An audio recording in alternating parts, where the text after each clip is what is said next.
अस्सलामुअलैकुम dear friends. अभी हम चंद इंपॉर्टेंट वर्ब जो है वो प्रेजेंट टेंस में पढ़ेंगे।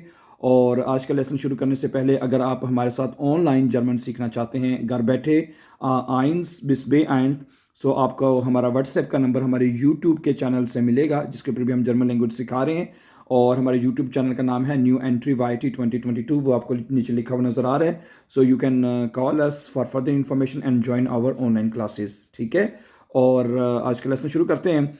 अगर आप कहते हैं इश गे है मैं जा रहा हूँ, इश गेहे निश्ट मैं नहीं जा रहा हूँ, इश्को में मैं आ रहा हूँ, इश्को में निश्ट मैं नहीं आ रहा हूँ, इश वार्ट मैं इंतज़ार कर रहा हूँ, इश वार्टे निश्ट मैं इंतज़ार नहीं कर रहा हूँ, इश लाफे मैं सो रहा हूँ, इश लाफे निश्ट मैं नहीं सो रहा।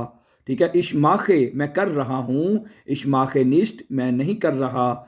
इस श्वी में मैं स्विमिंग कर रहा हूँ, इस श्वी में निस्ट मैं स्विमिंग नहीं कर रहा। इस लाउफ मैं चल रहा हूँ, इस लाउफ निस्ट मैं नहीं चल रहा हूँ।